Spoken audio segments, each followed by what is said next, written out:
Very happy evening friends. ಹೇಗಿದ್ದೀರಾ? ಎಲ್ಲರೂ ಚೆನ್ನಾಗಿದ್ದೀರಾ? ಹೇಗಿತ್ತು ನಿಮ್ ದಿನ? ಚೆನ್ನಾಗಿ ನಡೀತಾ? ಸೊ ಇವತ್ತಿನ ಸೆಷನ್ ಅಲ್ಲಿ ಹೋದ್ ಸೆಷನ್ ಇನ್ ಕಂಟಿನ್ಯೂಷನ್ ಆಗಿ ನಾವು ಕಂಜಂಕ್ಷನ್ಸ್ ಬಗ್ಗೆ ತಿಳ್ಕೊಳ್ಳೋಣ. ಇವತ್ತಿನ ಸೆಷನ್ ಒಳಗೆ ನಾವು ಈ ಕಂಜಂಕ್ಷನ್ಸ್ ಬಗ್ಗೆ ಮುಗ್ಸೋಕೆ ಪ್ರಯತ್ನ ಮಾಡೋಣ. ಯಾಕಂದ್ರೆ ಮುಂದಿನ ಸೆಷನ್ ಅಲ್ಲಿ ನಾವು ಈ ಮಲ್ಟಿಪಲ್ ಚಾಯ್ಸ್ ಕ್ವಶನ್ಸ್ ಈ ಟಾಪಿಕ್ ಸಂಬಂಧವಾಗಿ, ಅದರಿಂದ ಅಡ್ವರ್ಬ್ ಸಂಬಂಧವಾಗಿ ಈ ಪ್ರಶ್ನೆನು ಮುಂದಿನ ಕ್ಲಾಸ್ ಬರುತ್ತೆ. ಸೊ ದಯವಿಟ್ಟು ಪ್ರಿಪೇರ್ ಆಗಿ ಬನ್ನಿ. ಫೋರ್ತ್ ಕ್ಲಾಸ್ ನಾವ್ ಏನ್ ಮಾಡ್ತಿದ್ವಿ ಅನ್ನೋದು ಚೆನ್ನಾಗಿ ನೆನಪಿದ್ಯಾ? ಕೋಆರ್ಡಿನೇಟಿಂಗ್ ಕಂಜಂಕ್ಷನ್ಸ್ ಅಂದ್ರೆ ಏನಂತ, ಎರಡು ಇಂಡಿಪೆಂಡೆಂಟ್ ಕ್ಲಾಸ್ ಗಳನ್ನ ಒಂದು ಸೇರಿಸೋದಿಕ್ಕೆ ನಾವು ಬಳಸ್ತೀವಿ ಆ ಕಂಜಂಕ್ಷನ್ ನಾವು ಕೋಆರ್ಡಿನೇಟಿಂಗ್ ಕಂಜಂಕ್ಷನ್ಸ್ ಅಂತ ಹೇಳೋದು. ಅದರದ್ದು ನೆಮೋನಿಕ್ ವರ್ಡ್ ಏನಂತ ಹೇಳಿದ್ವಿ? ಫ್ಯಾನ್ ಬಾಯ್ಸ್ ಅನ್ನೋದು ಅದರದ್ದು ನೆಮೋನಿಕ್ ವರ್ಡ್. ಫಾರ್ ಅಂಡ್ ನಾರ್, ಬಟ್, ಆರ್, ಎಟ್, ಸೊ ಇದೆ ಇದ್ರದ್ದು ನೆಮೋನಿಕ್ word. So before we proceed with today's session about subordinating conjunctions, we'll start with a small thought. Stay curious, keep learning. Always have this mentality of learning new things, having this curiosity that you want to learn new things. It itself creates a positive, it itself gives you a positive motivation in you and keeps you learning. ಯಾವುದೋ ಒಂದು ವಿಷಯ lethargic ಆಗಿಲ್ಲದೆ ಏನಾದ್ರೂ ಒಂದು ವಿಷಯ ನಾವು ಜೀವನದಲ್ಲಿ ಸಾಧಿಸ್ಬೇಕಲ್ವಾ? ಯಾವ್ದಾದ್ರು ಒಂದು ವಿಷಯ ಸಾಧಿಸ್ಬೇಕಂದ್ರೆ ಅದಕ್ಕೆ ನಾವು ಒಂದು ವಿಷಯ ಕಲಿಬೇಕು ಅನ್ನೋ ಆಸಕ್ತಿ ನಮ್ಮಲ್ಲಿ ಯಾವಾಗ್ಲೂ ಇದ್ದೇ ಇರ್ಬೇಕು ಅಲ್ವಾ? ಕಲಿದೆ ನಾವ್ ಏನ್ ಮಾಡ್ತೀವಿ? ಪ್ರತಿದಿನ ಈ ಟಿವಿ ನೋಡೋದು, ಆಟ ಆಡೋದು ಇಷ್ಟೇ ಸಾಕಾ? ಖಂಡಿತ ಸಾಕಾಗಲ್ಲ ಅಲ್ವಾ? ಜೀವನದಲ್ಲಿ ಮುಂದೆ ಬರ್ಬೇಕಂದ್ರೆ ಏನಾದ್ರೂ ಒಂದು ನಾವು ಚೆನ್ನಾಗ್ ಮಾಡ್ಬೇಕು, ಬೇರೆಯವ್ರಿಗಿಂತ ನಾವು ಹೆಚ್ಚಾಗಿ ಕೆಲಸ ಗೊತ್ತಿರ್ಬೇಕು, ತಿಳಿದಿರ್ಬೇಕು. ಅದಕ್ಕೆ we need to be having this curiosity in mind. So stay curious, keep learning. Also thought of updating you with lot of information pertaining to India. ನಾವು ಬರೀ ಸಬ್ಜೆಕ್ಟ್ ಮಾತ್ರ ತಿಳ್ಕೊಂಡು ಆ ಮಾರ್ಕ್ಸ್ ತಗೊಳ್ಳೋದು ಅದು ಮಾತ್ರ ನಮ್ ಇಂಟೆನ್ಷನ್ ಆಗಿರ್ಬಾರ್ದು, ಗೋಲ್ ಆಗಿರ್ಬಾರ್ದು. ಬೇರೆ ಎಲ್ಲಾ ವಿಷಯಗಳನ್ನೂ ತಿಳ್ಕೊಬೇಕು. ಸ್ಟೇ ಕ್ಯೂರಿಯಸ್, ಕೀಪ್ ಲರ್ನಿಂಗ್ ಅಂತ ನಾನು ಒಂದು ಥಾಟ್ ಇಂದಾನೆ ತಾನೇ ಶುರು ಮಾಡಿರೋದು. ಅಂತ ಎಷ್ಟೋ ವಿಷಯಗಳು ನಡೀತಾ ಇದೆಯಲ್ಲ ನಮ್ ಸುತ್ತಮುತ್ತ, ಅವೆಲ್ಲಾನು ತಿಳಿದಿರ್ಬೇಕು. ಯಾಕಂದ್ರೆ ನೀವು ಬೆಳಿತಾ ಇದ್ದೀರಾ, ಮುಂದೆ ಬರೋ ಕಾಲದಲ್ಲಿ ನೀವು ಎಷ್ಟೋ ಕಾಂಪಿಟೇಟಿವ್ ಎಕ್ಸಾಮ್ಸ್ ಗಳನ್ನ ಕೊಡ್ತೀರಾ. ಅದಕ್ಕೆ ಜನರಲ್ ನಾಲೆಜ್ ಆಗಿರ್ಬೋದು, ಈ critical thinking related question, analytical reasoning, ಇವೆಲ್ಲ ಪ್ರಶ್ನೆಗಳು ಬಂದೇ ಬರುತ್ತೆ ನೀವು ಯಾವುದೇ ಕಾಂಪಿಟೇಟಿವ್ ಎಕ್ಸಾಮ್ ಹೋದ್ರು. ಆ ಒಂದಕ್ಕೆ ಇದೊಂದು ಸಣ್ಣ ಪುಟ್ಟ ಪ್ರಯತ್ನ, ನೀವು ಅಪ್ಡೇಟ್ ಮಾಡಿ ಇಟ್ಕೊಬಹುದು. ಆಯ್ತಾ? ನೋಡೋಣ. 5 ಕ್ವೆಶನ್ಸ್ ಮಾತ್ರ, ಹೆಚ್ಚಾಗಿ ನಾನು ಕೇಳೋದಿಲ್ಲ. ಕ್ವೆಶನ್ಸ್ ಅಂತ ತಗೊಳ್ಳೋದು ಬೇಡ, ಇನ್ಫಾರ್ಮೇಶನ್ ಅಂತ ನೀವು ಅದನ್ನ ಕ್ಯಾಟಗರೈಸ್ ಕೂಡ ಮಾಡ್ಕೊಬಹುದು. ನಿಮ್ಗೆ ಗೊತ್ತಿದ್ರೆ ಆನ್ಸರ್ನ ಹೇಳಿ, ತಿಳಿದೇ ಇದ್ರೆ ನೀವು ಅದನ್ನ ನೋಟ್ ಡೌನ್ ಮಾಡಿ ಇಟ್ಕೊಳ್ಳಿ. ಓಕೆನಾ? So let's update ಆರ್ಸೆಲ್ಸ್.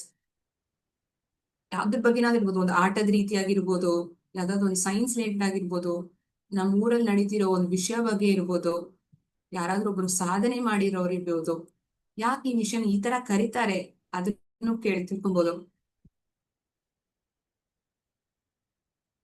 ನಮ್ ದೇಶದಲ್ಲಿ ಇರೋದ್ರಲ್ಲೇ ಹಳೇದಾಗಿರೋ ನ್ಯಾಷನಲ್ ಪಾರ್ಕ್ ಅಂದ್ರೆ ಯಾವ್ದು ನಿಮ್ಗೆ ಗೊತ್ತಿದ್ಯಾ?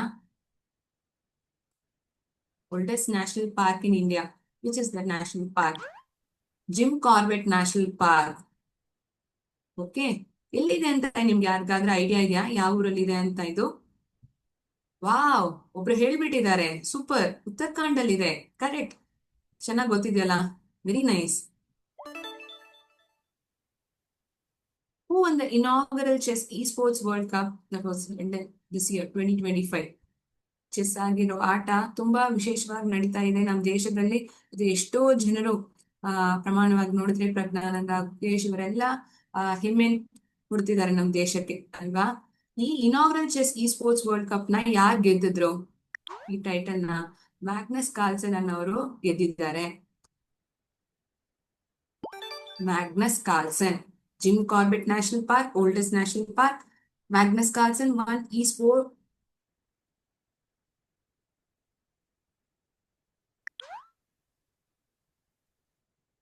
World Cup 2025 in chess.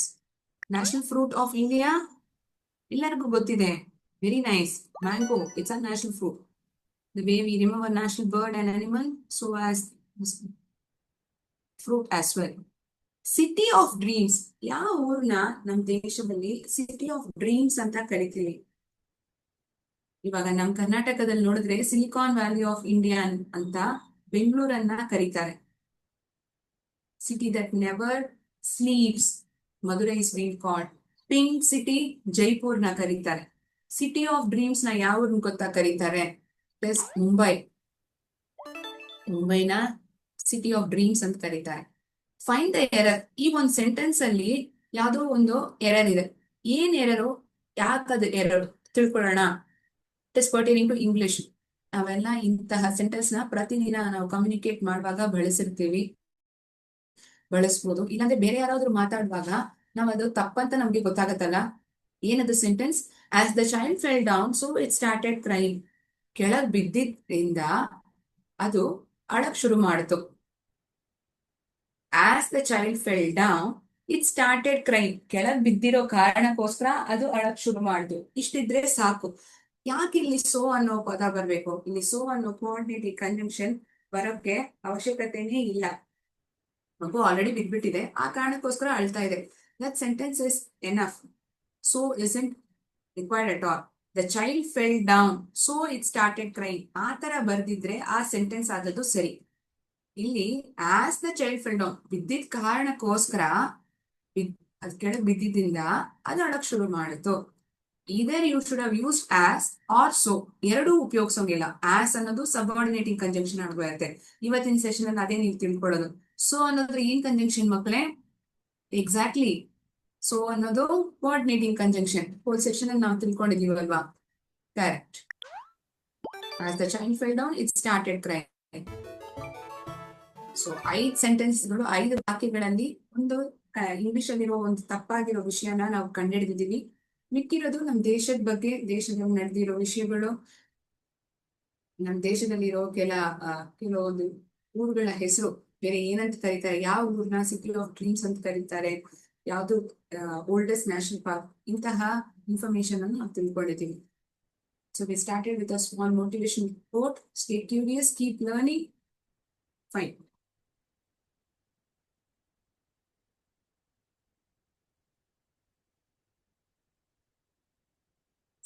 Conjunction ಅಲ್ಲಿ ಎರಡನೇ ರೀತಿಯಾಗಿ ನೋಡೋ ಕಂಜಂಕ್ಷನ್ ಅಂದ್ರೆ ಸಬಾರ್ಡಿನೇಟಿಂಗ್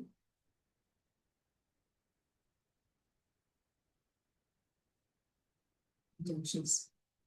ಅಂದ್ರೆ ಏನು? ಈ ಕಂಜಂಕ್ಷನ್ಸ್ ಆಗಿರೋದು ಯಾವಾಗ ಬಳಸ್ತೀವಿ?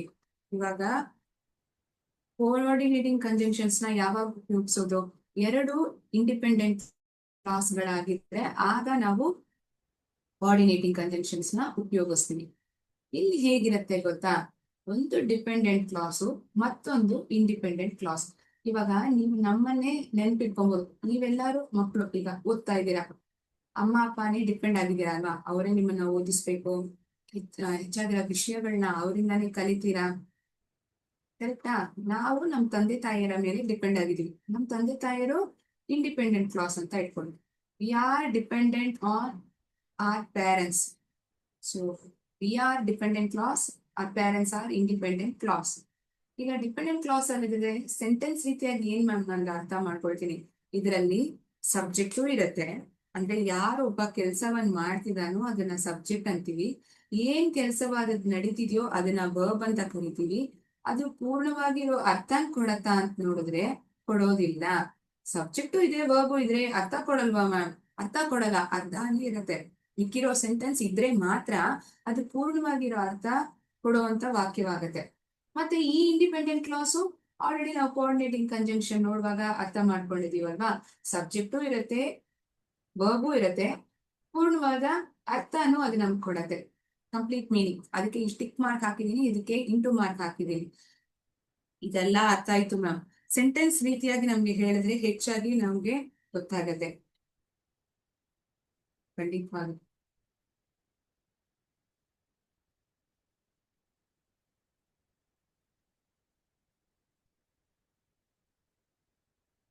I took an umbrella with me as it was raining. I took an umbrella with me as it was raining. ಮಳೆ ಬೀಳ್ತಿರೋ ಕಾರಣಕ್ಕೋಸ್ಕರ ನನ್ ಜೊತೆ ನಾನ್ ಛತ್ರಿನ ತಗೊಂಡ್ ಹೋದೆ. I took on umbrella with me ಅನ್ನೋದು ಒಂದು sentence. As it was raining ಅನ್ನೋದು ಮತ್ತೊಂದು sentence.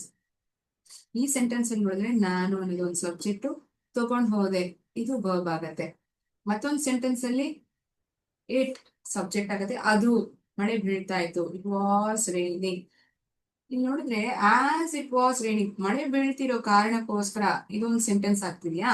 I took on umbrella with me ಅನ್ನೋದು ಒಂದು ಸೆಂಟೆನ್ಸ್ ಆಗ್ತಿದ್ಯಾ. ಇದರಲ್ಲಿ ಯಾವ ಸೆಂಟೆನ್ಸ್ ಬರೀ ಅದು ಮಾತ್ರ ಓದಿದ್ರೆ ನನಗೆ ಪೂರ್ತಿಯಾಗಿ ಇನ್ಫಾರ್ಮೇಶನ್ ಸಿಗತ್ತೆ. I took on umbrella with me ಈ ಸೆಂಟೆನ್ಸ್ ನ ಓದಿದ್ರೆ ಪೂರ್ಣವಾಗಿರೋ ಅರ್ಥ ಸಿಗತ್ತೆ. ಆಸ್ ಇಟ್ ವಾಸ್ ರೈನಿಂಗ್ ಅನ್ನೋ ಸೆಂಟೆನ್ಸ್ ನಾನು ಫಸ್ಟ್ ಓದಿದ್ರೆ, as it was raining what happen, ನಾನು ಮನೇಲೆ ಇದ್ಬಿಟ್ಟೆ, ಆಟ ಆಡಕ್ ಹೋಗಕ್ಕಾಗ್ಲಿಲ್ಲ, ಸ್ಕೂಲ್ ರಜಾ ಕೊಟ್ಬಿಟ್ರು, ಏನಾದ್ರೂ ಹೇಳ್ಬೋದಲ್ಲ. ಆ ಮಿಕ್ಕಿರೋ ಒಂದು ಸೆಂಟೆನ್ಸ್ ನಮ್ಗೆ ಬೇಕಾಗಿದೆ ಈ ಒಂದು ಸೆಂಟೆನ್ಸ್ ಪೂರ್ಣವಾಗಿರೋ ಅರ್ಥನ ಕೊಡೋದಿಕ್ಕೆ ಅಲ್ವಾ. ಸೊ ಆ ಕಾರಣಕ್ಕೋಸ್ಕರನೇ ಆಸ್ ಇಟ್ ವಾಸ್ ರೈನಿಂಗ್ ಅನ್ನೋ ಸೆಂಟೆನ್ಸ್ ನ ಡಿಪೆಂಡೆಂಟ್ ಕ್ಲಾಸ್ ಅಂತ ಹೇಳ್ತೀವಿ. ಈ ಒಂದು ಸೆಂಟೆನ್ಸ್ ಇದೆಯಲ್ಲ, I took on umbrella with me ಅನ್ನೋದು, ಇದು ಇಂಡಿಪೆಂಡೆಂಟ್ ಕ್ಲಾಸ್ ಆಗ್ಬಿಡತ್ತೆ. ಇದೇನಾಗತ್ತೆ, ಇಂಡಿಪೆಂಡೆಂಟ್ ಕ್ಲಾಸ್ ಆಗುತ್ತೆ. ಯಾಕಂದ್ರೆ ಸಬ್ಜೆಕ್ಟ್ ಇದೆ, ವರ್ಬ್ ಇದೆ, ಕಂಪ್ಲೀಟ್ ಮೀನಿಂಗ್ ಕೊಡ್ತಿದೆ. ಆಸ್ ಇಟ್ ವಾಸ್ ರೈನಿಂಗ್ ಅನ್ನೋದು ಪೂರ್ಣವಾಗಿರೋ ಇನ್ಫಾರ್ಮೇಶನ್ ಇಲ್ಲ. ಅಂದ್ರೆ ಇದು ಮಾತ್ರ ನಾನು ಹೇಳಿದೆ, ಇದ್ರ ಜೊತೆ ಹೇಳಿದ್ರೆ ಅರ್ಥ ಆಗತ್ತೆ. ಇದನ್ನ ಮಾತ್ರ ನಾನು ಉಪಯೋಗಿಸಿದ್ರೆ ನನಗೆ ಕಂಪ್ಲೀಟ್ ಆಗಿರೋ ಮೀನಿಂಗ್ ಸಿಗೋದಿಲ್ಲ. ಸೊ ಇಲ್ಲಿ ಯಾವ್ದಂದ್ರೆ ಸಬಾರ್ಡಿನೇಟಿಂಗ್ ಕಂಜಂಕ್ಷನ್ ಮ್ಯಾಮ್. ಆಸ್ ಅನ್ನೋ ಪದ ಇದರಲ್ಲಿ ಸಬಾರ್ಡಿನೇಟಿಂಗ್ ಕಂಜಂಕ್ಷನ್ ಆಗಿ ಉಪಯೋಗಿಸಿದ್ದಾರೆ. ಇದರಲ್ಲಿ ಏನಾದ್ರೂ ಬೇರೆ ನೆನಪಲ್ಲಿ ಇಟ್ಕೊಬೇಕಾಗಿದ್ಯಾ? ಖಂಡಿತ. ಯಾವ್ದೇ ಒಂದು ವಿಷಯ ನಾವು ಹೊಸದಾಗಿ ತಿಳ್ಕೊಂಡ್ರೆ ಏನೋ ಒಂದು ವಿಷಯ ಇರತ್ತಲ್ಲ ಕಲಿಯಕ್ಕೆ. ಈ ಸೆಂಟೆನ್ಸ್ ನ ಈ ತರಾನು ಬರಿಬೋದಲ್ವಾ. ಆಸ್ ಇಟ್ ವಾಸ್ ರೈನಿಂಗ್, ಇದೇ ಸೆಂಟೆನ್ಸ್ ಅರ್ಥ ಒಂದೇ, ಬರೆಯೋ ರೀತಿ ಬೇರೆ ಆಗ್ತಿದೆ. ಆಸ್ ಇಟ್ ವಾಸ್ ರೈನಿಂಗ್ ಮಳೆ ಬೀಳ್ತಿರೋ ಕಾರಣಕ್ಕೋಸ್ಕರ I took on umbrella. Ma'am ನೀವ್ ಏನ್ ಮಾಡ್ಬಿಟ್ಟಿದ್ದೀರಾ, ಇಲ್ಲೊಂದು ಕಮ ಹಾಕ್ಬಿಟ್ಟಿದ್ದೀರಲ್ಲ. Good, identify ಮಾಡ್ಬಿಟ್ಟಿದ್ದೀರಾ. ನಾನು ಇಲ್ಲೊಂದು ಕಮ ಹಾಕ್ಬಿಟ್ಟಿದ್ದೀನಿ, ಇಲ್ಲಿ ಕಮ ಉಪಯೋಗಿಸ್ಲೇ ಇಲ್ಲ. ಯಾಕಂದ್ರೆ ಇಲ್ಲಿ ಫಸ್ಟೇ ನಾನು ಡಿಪೆಂಡೆಂಟ್ ಕ್ಲಾಸ್ ನ ಬರ್ಬಿಟ್ಟೆ. ಮೊದಲೇ ನಾವು ಡಿಪೆಂಡೆಂಟ್ ಕ್ಲಾಸ್ ನ ಬರ್ಬಿಟ್ವಿ ಅಂದ್ರೆ ಆಗ ಡಿ ಸಿ ಅಂದ್ರೆ ಡಿಪೆಂಡೆಂಟ್ ಕ್ಲಾಸ್, ಕನ್ಫ್ಯೂಸ್ ಆಗ್ಬಿಡಿ. ಡಿಪೆಂಡೆಂಟ್ ಕ್ಲಾಸ್ ಅಂದ್ರೆ ಡಿ ಸಿ ಅನ್ನೋ ಪದದ್ದು ಎಕ್ಸ್ಪಾನ್ಷನ್ ಡಿಪೆಂಡೆಂಟ್ ಕ್ಲಾಸ್. ಇಲ್ಲಿ ಜಾಗ ಇಲ್ಲ, ಮತ್ತೆ ಮತ್ತೆ ಬರೆಯೋದು ಬೇಡ ಅನ್ನೋ ಕಾರಣಕ್ಕೋಸ್ಕರ ನಾನು ಬರೀತಿಲ್ಲ. ಐ ಟುಕ್ ಆನ್ ಅಂಬ್ರೆಲಾ ಅನ್ನೋದು ಐ ಸಿ ಇಂಡಿಪೆಂಡೆಂಟ್ ಕ್ಲಾಸ್. ಮೊದಲೇ ನಾನು ಡಿಪೆಂಡೆಂಟ್ ಕ್ಲಾಸ್ ಬರೀತಿದ್ದೀನಿ, ಅದಾದ್ಮೇಲೆ ಇಂಡಿಪೆಂಡೆಂಟ್ ಕ್ಲಾಸ್ ಬರೀತಿದ್ದೀನಿ ಅಂದ್ರೆ ಮಧ್ಯದಲ್ಲಿ ಈ ಕಮ ಅನ್ನೋದು ನಾನು ಉಪಯೋಗಿಸ್ಬೇಕು. ಆಯ್ತಾ? ಮೊದಲೇ ನಾನು ಇಂಡಿಪೆಂಡೆಂಟ್ ಕ್ಲಾಸ್ ಬರ್ಬಿಟ್ಟು ಅದಾದ್ಮೇಲೆ ಡಿಪೆಂಡೆಂಟ್ ಕ್ಲಾಸ್ ನ ಬರೀತಿದ್ದೀನಿ ಅಂದ್ರೆ ಕಮ ಉಪಯೋಗಿಸೋಂಗಿಲ್ಲ. The rule goes like this. First, if the dependent clause appears and then independent clause appears, in between these two sentences, I need to place a comma. If at all I place independent clause in the beginning, then write the dependent clause. No need to use comma. We don't place this comma. ಅರ್ಥ ಆಯ್ತಾ ಮಕ್ಳೇ? ಚೆನ್ನಾಗ್ ಅರ್ಥ ಆಯ್ತಾ? Dependent clause ಅಂದ್ರೆ ಏನು, independent class ಅಂದ್ರೆ ಏನು ಅಂತ. ಇಲ್ಲಿ ಆಸ್ ಅನ್ನೋ ಪದ ಸಬಾರ್ಡಿನೇಟಿಂಗ್ ಕಂಜಂಕ್ಷನ್, ಡಿಪೆಂಡೆಂಟ್ ಕ್ಲಾಸ್ ಅಲ್ಲ. ಡಿಪೆಂಡೆಂಟ್ ಕ್ಲಾಸ್ ಅನ್ನೋದು ಈ ಒಂದು ಸೆಂಟೆನ್ಸ್ ಪೂರ್ತಿ, ಅದರಲ್ಲಿ ಬಳಸಿರೋ ಈ ಪದವಾದ ಆಸ್ ಅನ್ನೋದು ಇದ್ದಿರೋ ಕಾರಣಕ್ಕೋಸ್ಕರ ಅಂತಹ ಅರ್ಥ ಕೊಡ್ತಿದೆಯಲ್ಲ, ಆ ಕಾರಣಕ್ಕೋಸ್ಕರ ಇದನ್ನ ನಾವು ಏನಂತ ಕರಿತೀವಿ, ಸಬಾರ್ಡಿನೇಟಿಂಗ್ ಕಂಜಂಕ್ಷನ್. ಏನಂತ ಕರಿತೀವಿ, ಸಬಾರ್ಡಿನೇಟಿಂಗ್ ಕಂಜಂಕ್ಷನ್ ಅಂತ ಹೇಳೋದು.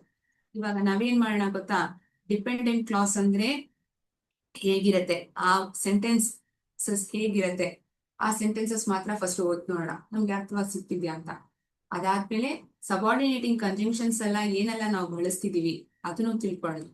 ಈ ಎರಡನ್ನು ಡಿಪೆಂಡೆಂಟ್ ಕ್ಲಾಸು ಇಂಡಿಪೆಂಡೆಂಟ್ ಕ್ಲಾಸ್ ನ ನಾವು ಕ್ಯಾಟಗರೈಸ್ ಮಾಡಕ್ ಆಗ್ತಿದ್ಯಾ, ಆ ಎರಡನ್ನೂ ಸೇರಿಸಿ ಕಂಬೈನ್ ಸೆಂಟೆನ್ಸ್ ಕೊಡ್ಬೋದಾ, ಅದನ್ನು ನಾವು ಪ್ರಯತ್ನ ಮಾಡೋಣ. ಇದು ಎರಡನ್ನೂ ಒಂದು ಸೇರಿಸಿ ಸಬಾರ್ಡಿನೇಟಿಂಗ್ ಕಂಜಂಕ್ಷನ್ಸ್ ಎಲ್ಲ ಯಾವ್ಯಾವಿದೆ ಅದನ್ನ ಬಳಸಿ ಸೆಂಟೆನ್ಸ್ ನ ನಾವು ಅಡ್ಜಾಯಿನ್ ಮಾಡಕ್ಕೆ ಇವಾಗ ಕಲಿಯೋಣ in an interesting manner through word ball activity. ಆಯ್ತಾ? ಇಷ್ಟ ತನಕ ನಾನು ಏನೆಲ್ಲ ಹೇಳಿದೀನೋ ನಿಮ್ಗೆ ಚೆನ್ನಾಗಿ ಅರ್ಥ ಆಗಿದೆ ಅಂತ ನಾನು ಭಾವಿಸ್ಕೊಳ್ತೀನಿ.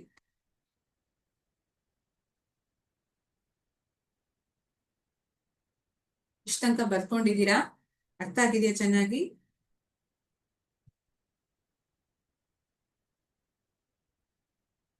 ನೋಡೋಣವಾ ಮುಂದೆ ಮಕ್ಕಳೇ.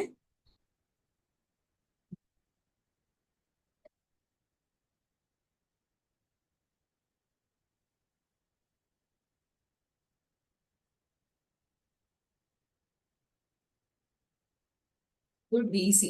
ಡಿ ಸಿ ಅಂದ್ರೆ ಡಿಪೆಂಡೆಂಟ್ ಕ್ಲಾಸ್, ಐ ಸಿ ಅಂದ್ರೆ ಇಂಡಿಪೆಂಡೆಂಟ್ ಕ್ಲಾಸ್.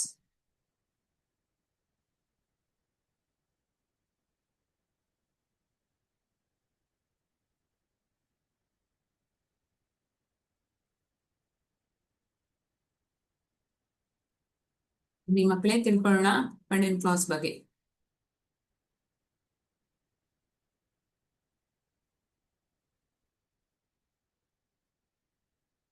ಸ್ಕ್ರೀನ್ ಶೇರ್ ಮಾಡ್ತೀನಿ ಈಗ.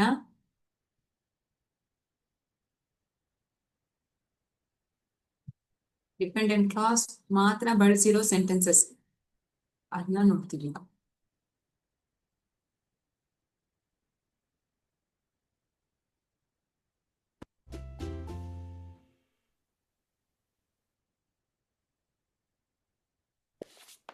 Because she was late. ಅವಳು ಲೇಟ್ ಆಗಿ ಬಂದಿರೋ ಕಾರಣಕ್ಕೋಸ್ಕರ ಏನಾಯ್ತು, ಟ್ರೈನ್ ಬಿಟ್ಲು, ಫ್ಲೈಟ್ ನ ಹಿಡಿಯಕ್ಕಾಗಿಲ್ಲ, ಏನಾದ್ರೂ ಹೇಳ್ಬೋದಲ್ವಾ.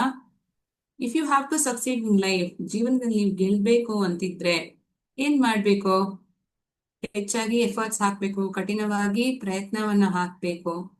ಈ ಸೆಂಟೆನ್ಸ್ ಬೇಕಾಗಿದೆ. ಈ ಒಂದ್ ಸೆಂಟೆನ್ಸ್ ಮಾತ್ರ ನಮ್ಗೆ ಕಂಪ್ಲೀಟ್ ಆಗಿರೋ ಮೀನಿಂಗ್ ನ ಕೊಡೋದಿಲ್ಲ ಅಲ್ವಾ.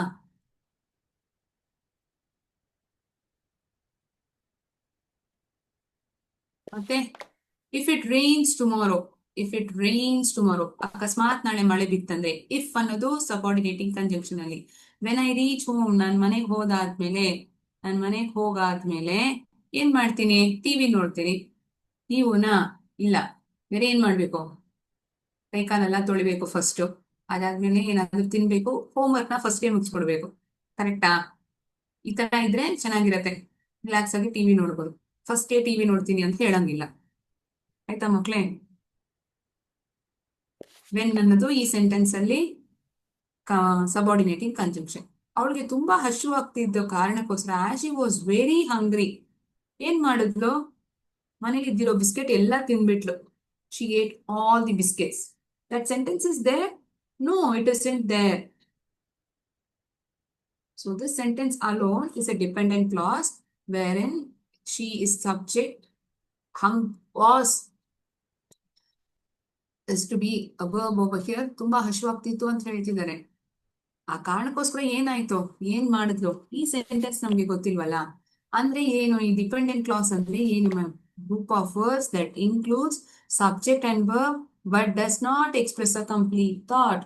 It is to be called as dependent clause. ಅದನ್ನೇ ನಾವು ಡಿಪೆಂಡೆಂಟ್ ಕ್ಲಾಸ್ ಅಂತ ಕರಿತೀವಿ. ಬರ್ಕೊಳ್ಳಿ ಡಿಪೆಂಡೆಂಟ್ ಕ್ಲಾಸ್ ಅಂದ್ರೆ ಏನಂತ ಅರ್ಥ.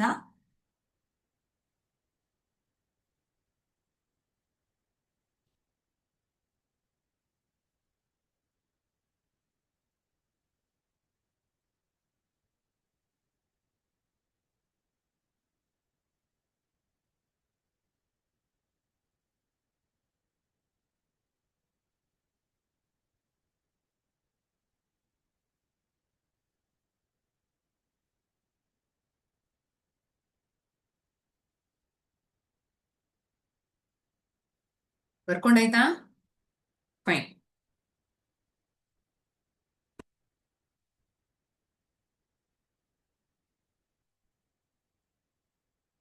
ಸರಿ, ಇಂಡಿಪೆಂಡೆಂಟ್ ಕ್ಲಾಸ್ ಅಂದ್ರೆ ಹೇಗಿರುತ್ತೆ?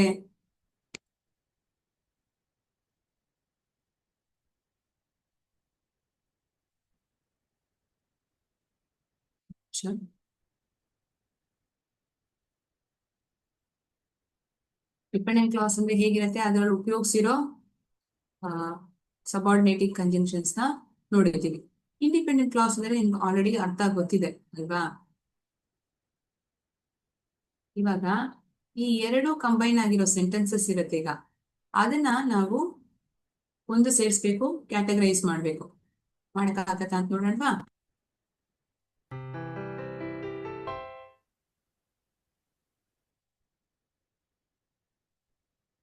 We decided to go to the park. First sentence. ನಾವು ಪಾರ್ಕ್ ಹೋಗೋಕೆ ಡಿಸೈಡ್ ಮಾಡಿದ್ವಿ. ಈ ಸೆಂಟೆನ್ಸ್ ಎಲ್ಲಪ್ಪ ಬರುತ್ತೆ? ಡಿಪೆಂಡೆಂಟಾ ಇಂಡಿಪೆಂಡೆಂಟಾ? Independent. Correct. It itself gives complete meaning. ನಾವು ಒಂದು ಬ್ರೇಕ್ ಅನ್ನ ತಗೊಳ್ತೀವಿ. Okay, we decided to take a break. Itself gives a complete meaning wherein it is having a subject and a verb. He will leave on ಹೊರಡ್ತಾನೆ. ಕರೆಕ್ಟ್. ಅದೂ independent class.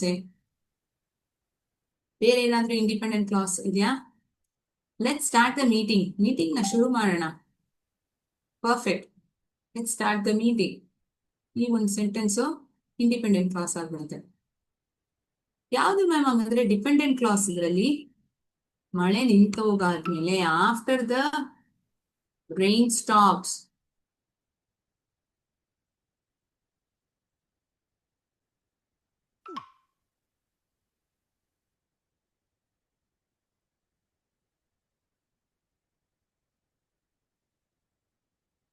although it was raining. ಮಳೆ ಬೀಳ್ತಿದ್ರು ಸಹ.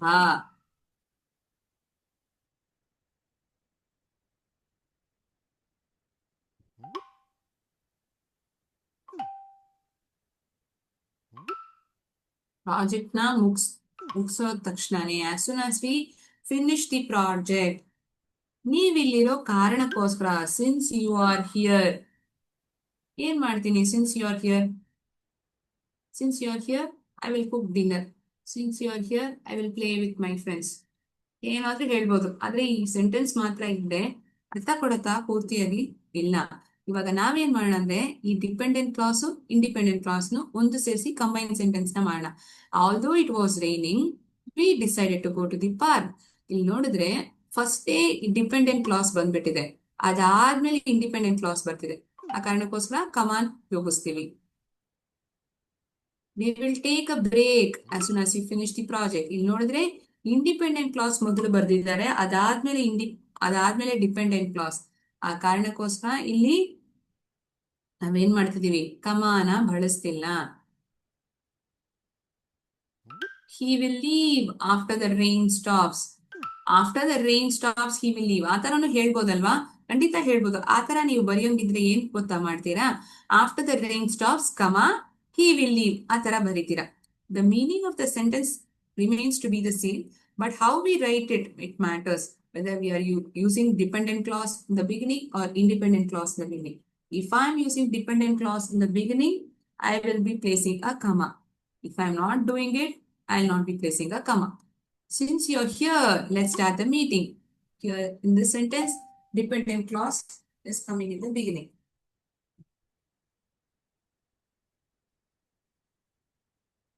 Let's submit it and see.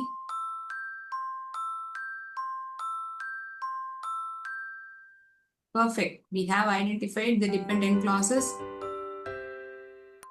and independent clauses and combined the sentences as well. ನೀವು ಬರ್ಕೊಂಡಿದ್ದೀರಾ ಅದನ್ನೆಲ್ಲ? ತೋರ್ಸ್ಲಾಗ್ಲೆ?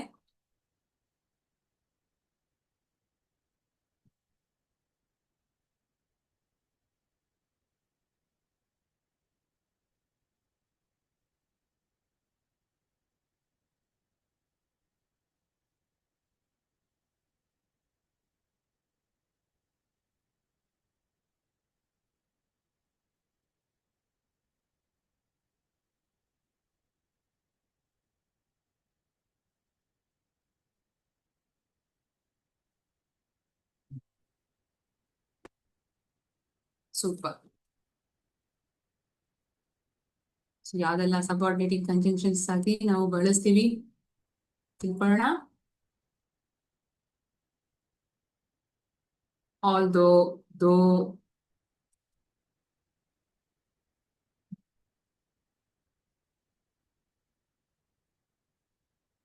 as, until, even though, even if. All these are some of the subordinating conjunctions that we use. Even if, although, as, unless. Unless you work hard, you will not reap its benefits.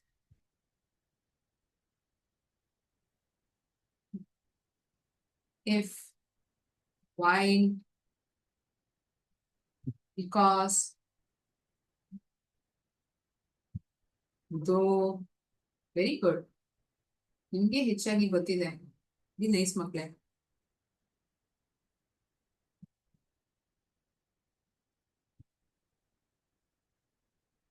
Until. So these are the words that we use as subordinating conjunctions. There are a lot more words. So we usually come across these words in sentences if you are using subordinating conjunctions. That place. Next we have something called as correlative conjunctions, wherein it always appears in pairs. Correlative conjunctions appears in pairs. ಜೋಡಿಗಳಾಗಿ ಅದು ನಾವು ಬಳಸ್ತೀವಿ. Whether or, neither nor, either or, not only but also, but and ಇಂತಹ ಪದಗಳನ್ನ ನಾವು ಕೋರಿಲೇಟಿವ್ conjunctions ಆಗಿ ಉಪಯೋಗಿಸ್ತೀವಿ.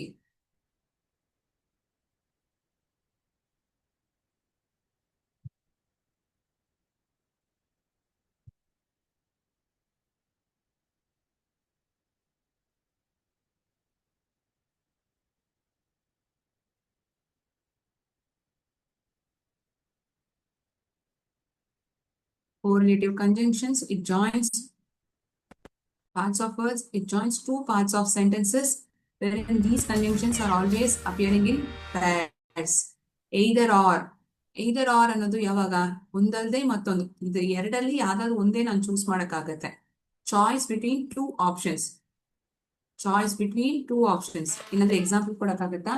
S, you can eat either ice cream or biscuits.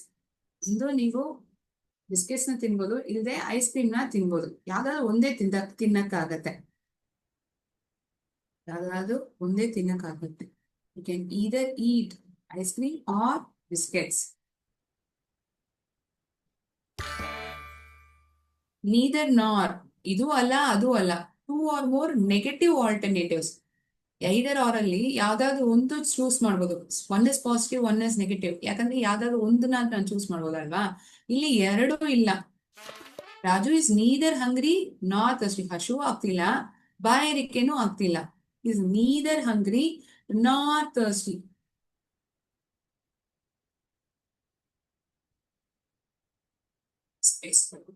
Either or ಅಲ್ಲಿ ಯಾವ್ದಾದ್ರು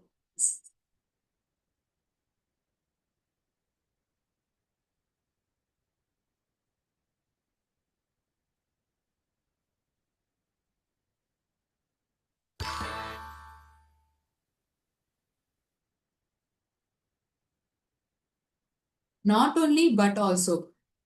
Two equal parts of the sentence it is getting connected, but ಒಂದು ವಿಷಯ ಅಲ್ಲದೆ ಮತ್ತೊಂದು ಇದೆ. Sudha not only sells fruits but also vegetables. Sudha ಹಣ್ಣುಗಳು ಮಾತ್ರ ಮಾರೋದಿಲ್ಲ,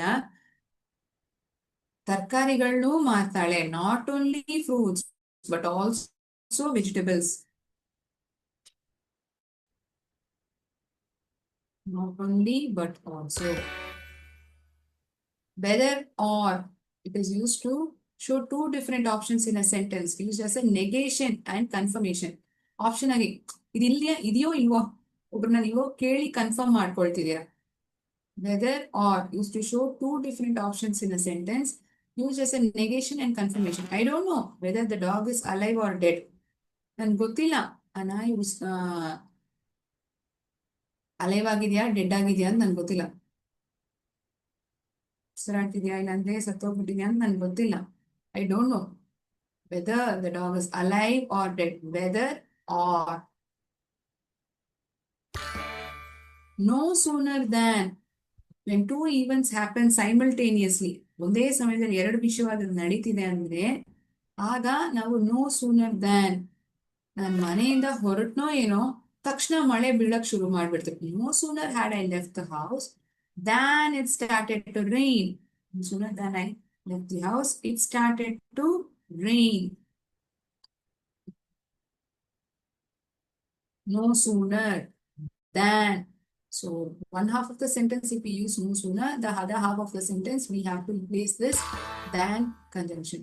Rather than, ನಾನು ಈ ವಿಷಯಕ್ಕಿಂತ ಇನ್ನೊಂದಿದೆಯಲ್ಲ ಅದು ನಾನು ಮಾಡಕ್ಕೆ ಇಷ್ಟಪಡ್ತೀನಿ. I am having preference to one thing rather than the other one. Rather than comparing two options and indicating preference. ನನಗೆ ಯಾವ್ದು ಮಾಡಕ್ಕೆ ಇಷ್ಟ ಇದೆ ಅಂತ ಹೇಳೋದಿಕ್ಕೆ. She would rather play drums than Singh.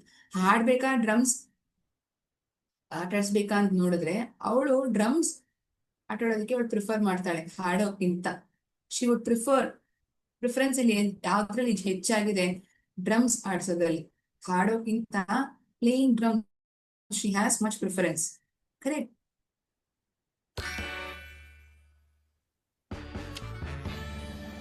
So in these set of sentences, we came across the correlative conjunctions that we use along with the sentences. ಅದನ್ನ ಬಳಸಿ sentence ಅಲ್ಲಿ ಹೇಗೆ ಉಪಯೋಗಿಸಿದೀವಿ ಅನ್ನೋದನ್ನ ನೋಡಿದೀವಿ. ಕರೆಕ್ಟಾ? ಅರ್ಥ ಆಯ್ತಾ ಎಲ್ಲರಿಗೂ? Subordinating conjunction and correlative conjunctions clear to everyone? ಏನಾದ್ರೂ ಡೌಟ್ಸ್ ಇದ್ರೆ ಕೇಳ್ಬೋದು, ಇಲ್ಲಾಂದ್ರೆ ನೋಟ್ ಡೌನ್ ಮಾಡ್ಕೊಂಡ್ ಬಂದ್ಬಿಟ್ಟು ನೆಕ್ಸ್ಟ್ ಸೆಷನ್ ಅಲ್ಲಿ ನನ್ನ ಹತ್ರ ಕೇಳ್ಬೋದು. I am ready to help you. So please come prepared for the next session, as we are going to have multiple choice questions pertaining to conjunctions and adverbs. Fine. That is it for the day. I'll wind up over here. Meet you again in next week. Thank you so much, friends. Jai Hind, Jai Bharat, Jai Vidya Shakti.